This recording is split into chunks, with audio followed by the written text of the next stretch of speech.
अस्सलाम वालेकुम। तो हमें लगता है कि ईरान ने अमेरिका और इज़राइल का काफ़ी नुकसान किया है। नुकसान तो हुआ है, देखिए ऐसी बात नहीं है कि नुकसान नहीं हुआ, लेकिन ये बात है कि नुकसान जिन डिफेंस सिस्टम का और ये जो रडार वगैरह है इसका नुकसान हुआ है, ये सब अरब लोगों ने और इज़राइल ने कहाँ से लिए थे? अमेरिका से। अब इज़राइल का कोई पैसा नहीं लगता क्योंकि अमेरिका उसको फ्री में देता है।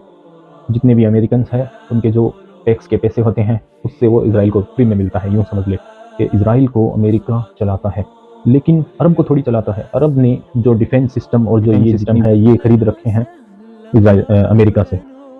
तो उनका नुकसान हुआ है, किसको हुआ है? अरब लोगों को।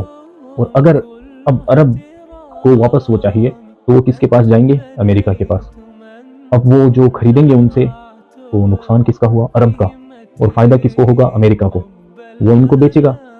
अब क्या है, अमेरिका जो है उस पर हमला करना पॉसिबल नहीं है, क्योंकि अगर आप वर्ल्ड मैप देखते हो तो उसके अंदर जहां पर ईरान ये और अरब मुल्क जो है उससे अमेरिका काफी दूर है।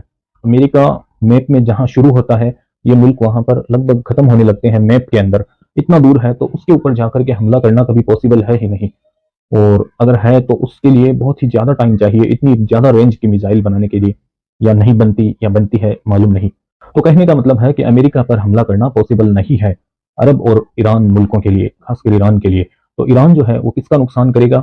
जहां पर ये सारे अमेरिकन सिस्टम लगे हैं, यानी कि अरब मुल्कों में और इसराइल के अंदर, इनका नुकसान करेगा, लेकिन अमेरिका बचा रहेगा।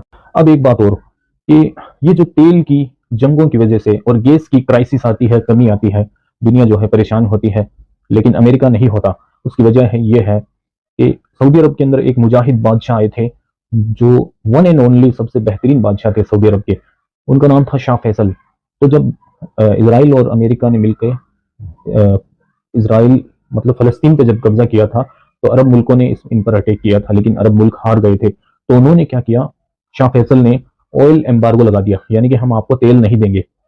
तो तेल नहीं देंगे, तो तेल जैसे ही बंद हुआ तो अमेरिका के अंदर खुद भी तेल निकलता है, लेकिन इतना नहीं निकलता कि वो दुनिया में सप्लाई कर सके। लेकिन अमेरिका में काफी तेल निकलता है। तो अमेरिका ने क्या किया कि अपना तेल किसी को नहीं देना, सिर्फ जखीरा करना है। क्योंकि अमेरिका को यह समझ आ गया था कि आज इसने बंद किया है, फिर शाह फैसल के शहीद होने के बाद फिर से वो तेल जारी हो गया था, मिलना चालू हो गया था। लेकिन अमेरिका को ये बात समझ आ गई थी कि कल को ऐसा बादशाह आ जाए जो फिर बंद कर दे। इसका मतलब यह है कि अब हमें जमा करना पड़ेगा। तो अमेरिका ने जितना भी उसके अंदर, अमेरिका के अंदर जो ऑयल निकलता है उसको जमा करना शुरू कर दिया, और वो आज तक जमा होता है। तो अगर हमें या किसी कंट्री को ये लगता है कि अगर हम ऑयल बंद हो जाएगा तो दुनिया को नुकसान होगा, लेकिन अमेरिका को नहीं होगा, क्योंकि